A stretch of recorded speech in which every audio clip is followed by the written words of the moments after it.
Wait, what? When I returned to the shadow stop after shopping at the store, my mother-in-law was nowhere to be found. I checked the timetable and found that the last shadow had left 5 minutes ago. As I was in despair, I received a call from my mother-in-law. Judith, the shadow. Too bad for you. You're so inconsiderate to come along on our family trip in the first place. A stranger like you should walk 4 hours to the hotel. Understood? I don't know why I couldn't fight back.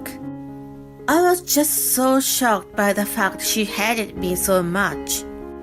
My husband and father-in-law were supposed to join us separately. Now that the last shadow had left, I had no choice but to hike for 4 hours along the mountain road to the hotel. I was at a loss when a phone call gave me a glimpse of light. My name is Sandra. I'm 30 years old. I work at a variety shop in a shopping mall.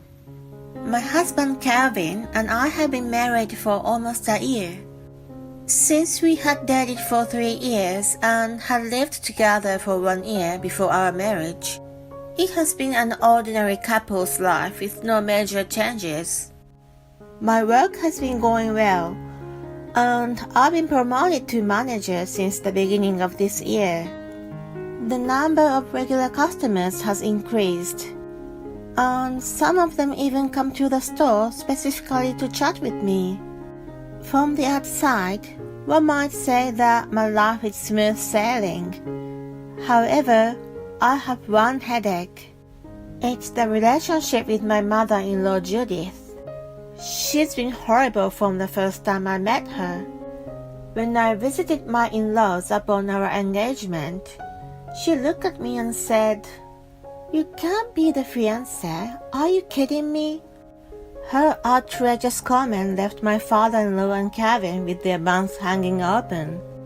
They were so shocked that their minds went totally blank. Kevin, who had come to his senses, hastily spoke up to her. "Mom, what the heck is wrong with you?" "Oh, no, sweetheart. I didn't mean anything bad. It's just that I had expected you to choose a prettier and classier girl." "Why are you being so rude? Sandra is the most wonderful woman to me." "But, if it was up to me, I'd have picked someone more suitable for you." "That's enough. I don't want to hear about it anymore. If you keep insulting her, I'll never speak to you again." His statement made her instantly turn pale. She seemed to never have thought that he was going to defend me that much. She frantically apologized to him. "I'm sorry, Calvin. I don't mean to hurt you. I just want you to be happy." "My happiness is my decision. You don't get to decide what makes me happy." "It's my bad. Don't be so mad at me. I didn't mean to upset you." "Then promise me you'll never say anything bad about Sandra ever again." "Of course, I promise I won't." She clearly agreed in front of all of us on that day. That was why I decided to let it go and move on. I hoped that we will be able to build a good relationship in the future. Unfortunately, that was not the case. Her promise was only to smooth things out with Kevin at the time. One day, about 2 months after our marriage, I suddenly received a call from her. Kevin and I didn't have a wedding, so I hadn't seen or spoken to her since that day.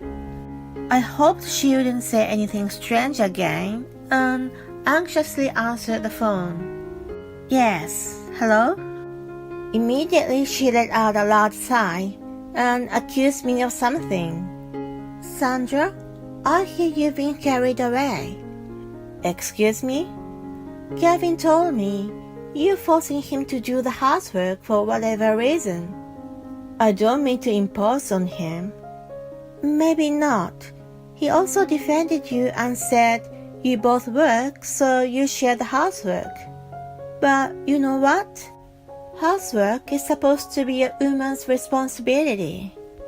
I stifled the urge to ask her which ear she was stuck in and just went along with her. Taking advantage of the fact that I didn't talk back, she threw harsh words at me one after another. He's a sweet guy, so he accepts whatever is thrown at him without saying a word. If you take advantage of him, he will surely grow tired of you someday. I'm not quite sure what you're talking about. I think only he understands how he feels. How dare you? I'm his mother. Of course I know him better than anyone else. But he's never said anything like that to me. Shut up. Don't you ever talk over me. That's why people with lousy upbringing are. The memory of the day I met her came back to me, and my blood rushed to my head with great force. I barely restrained myself and continued talking calmly. Well, with all due respect, you promised that you would never say anything bad to me again, didn't you? I didn't say anything bad. I'm just saying what I think. I'm hurt enough. If you just want to make an insulting call, could you please refrain from doing so? Oh dear, that's why I didn't want him to marry a disobedient girl. She was satisfied with what she had said and hung up the phone before I could say anything back. The sound of the disconnected tone echoing in my ears increased my irritation. What the heck just happened? Did she take her time just to insult me? I couldn't get over it. I was adamant to report it to Calvin when he got home. When he did that evening, I immediately brought up the matter. He looked surprised and apologetic. Seriously, I'm sorry after all the warning I gave her. Not your fault. I can't talk back to her too. You have the right to. I'll call her now. Thanks. He took out his phone and called her right away. He was talking harshly the whole time, and I could hear Judith sobbing on the other end. After about 10 minutes of talking, he ended the call looking puzzled. I'm confused. My mom kept insisting that she didn't mean any harm. She didn't, huh? Just like the last time? I mentioned to her a while ago that I was doing the housework. Apparently that prickled her nerves. That's what she said to me too, but don't worry. I'll clear up the misunderstanding once again. I told her that it is our intention to share the chores and that you are not forcing me to do it. She said she understood. I hope so. What concerned me was her excuse that she had no bad intentions. It bothered me a lot. After that, she stopped calling me, and we only occasionally visited my in-laws. Although she didn't blatantly pick on me, she tried to intimidate me by giving me a cold shoulder, bumping into me on purpose and so on. Even after a year of marriage, her attitude was still as cold as ever, but I had gotten used to it and stopped caring about her so much. Then one day, to my surprise, my in-laws invited us on a trip. Apparently, my father-in-law Dan had always wanted to go on a family vacation, but because of the relationship between Judith and me, he wasn't able to suggest it before. Since I had been paying much less attention to her, he interpreted it as a sign that we had been on the mend. He suggested that 4 of us go on a trip to a lakeside. Of course, Calvin readily agreed, but asked what I wanted to do. I had no reason to decline the invitation. I didn't know what Judith thought about it, but I thought it might have been a good opportunity for us to get to know each other better. With such positive thinking, I gladly accepted the invitation. 1 month later, on the day of the trip, we had to take a mountain road to the destination. At the foot of the mountain, there were many sightseeing spots which I was looking forward to visiting. Calvin and Dan, on the other hand, decided to go hiking in the mountains. Since Judith and I weren't so fit, we inevitably decided to go separately. Calvin asked me if I would be okay, but I didn't suspect she would do anything to me during the trip. I assured him that I would be okay, and we parted with a smile. As I thought, Judith never harassed me after we became alone. "Sandra, look at this glasswork. Isn't it so beautiful? These pastries look delicious. Let's buy some for later. I read that this variety store is famous. Since you work in the same field, you must be interested." As if our previous relationship had been a lie, she was very proactive in interacting with me. I was so pleased with her that I had a smile the whole time. To be honest, I wasn't keen on being alone with her, but it turned out to be great, and I was moved. I let my guard down without knowing what awaited me later. It was almost dusk when we finished sightseeing. We were going to make the last shadow that Judith had checked in advance. When we arrived at the shadow stop, Judith looked at her watch and muttered we still had 10 minutes. It would take almost an hour to get to the cabin going up the mountain road. I was thankful for the shuttle service. Calvin and Dan were going directly by car. While Judith and I waited for the shuttle to arrive, she apologetically asked, "Sorry to ask, Sandra, but can you go buy me a drink? I'm a little thirsty." "Sure, what would you like?" "I'd like a tea, not too sweet. I'd also like some snacks." "Okay, I'll be back." I took my wallet and my phone and headed for the convenience store a short distance away. 10 minutes would have been enough time. I picked out some snacks that I thought she would have liked and paid the bill. But then when I returned to the bus stop, she was gone. Wait, what? I hurriedly checked the timetable and found that the last shuttle had left 5 minutes ago. As I was in despair, I received a call from her. "Judith, the shuttle." Her high-pitched laughter cut me off. I was bewildered, not knowing what was going on, as she triumphantly said, "Too bad for you. You're so inconsiderate to come along on our family trip in the first place." "Inconsiderate? Why did you lie about the time?" "Because you've been acting up and annoying me. You're just a stranger to me. Is that what you think of me? A stranger like you should walk 4 hours to the cabin. Understood?" I don't know why I couldn't fight back. I was just so shocked by the fact that she hated me so much. At that moment, I felt sadness and an inexpressible anger welled up inside me.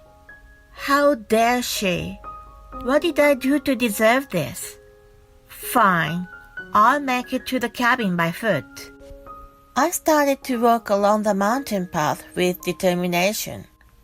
As I mentioned earlier, I wasn't so fit.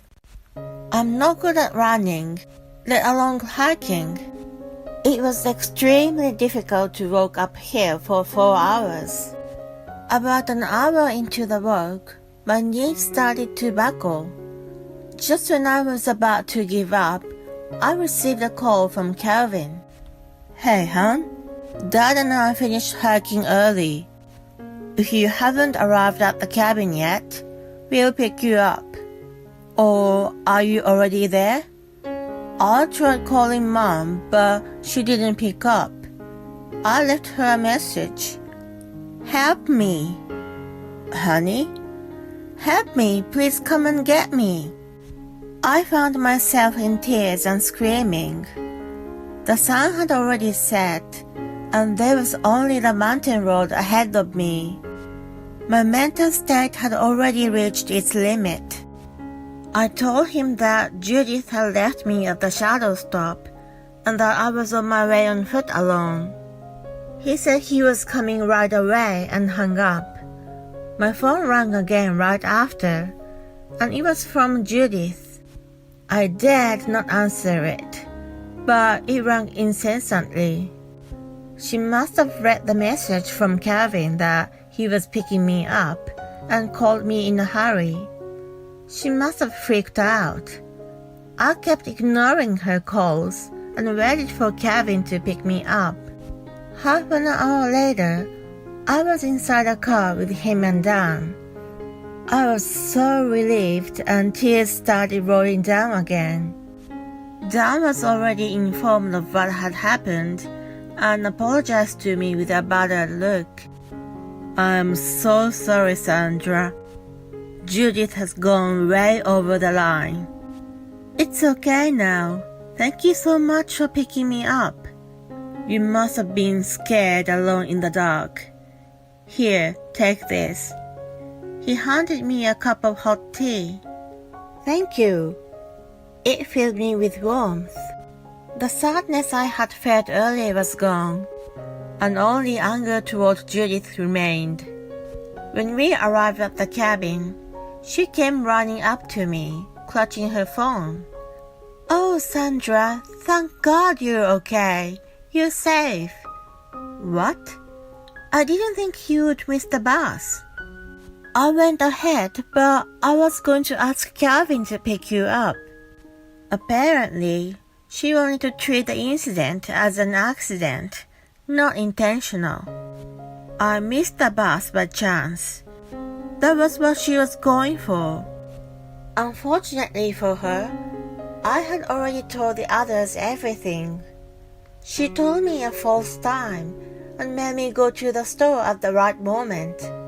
That alone was enough to convey malice. Calvin and Dan headed straight for the main building without getting their luggage out. Where are you guys going? When Judith asked, Dan replied coldly, We are leaving. I'll pay for this place, so don't you ever return to my house. Wait, stop him, Calvin. Calvin glared at her, who trembled with fear. We know you did it on purpose. I trusted you, but it was all a lie, wasn't it? Sweetheart, that's not true. It's all a misunderstanding. What did I misunderstand? You lied about the time and left Sandra behind. That's what you did, right? Always pretending it wasn't your fault. It was always you. I'm deeply disappointed. Oh, Calvin, I'm sorry. Forgive me. I'm not the one you should be apologizing to. I have no intention of forgiving you anyway. The father and son turned their backs to her and walked away. Then she grabbed my arm with a pleading look. She was probably trying to get me to forgive her and get on the good side with them. I shook off her hand and said firmly, Please don't touch me. I don't have the slightest intention of forgiving you. But why? I'm genuinely trying to apologize. Do you really think your apology is credible now? I will never forget what you have done to me, and I will never forgive you. I will never think of you as mother-in-law. Please never try to get in touch with me. Goodbye now. Wait a minute, Sandra. Hey. I went to join the others, leaving her sobbing. Afterward, I heard she tried to follow us home, but it was already dark, and she gave up the idea. When she returned first thing in the morning, Dan had already packed her belongings and declared divorce to her. She contacted Calvin to apologize, but of course he refused. He has no intention of seeing her again. She has been cut off from her family, who have been together for many years. I wonder how she will live on her own from now on. She will probably have to face the harsh reality, but it doesn't matter to me anymore. That day, she had already ceased to exist in my mind. I can only thank Calvin and Dan for believing my words and helping me.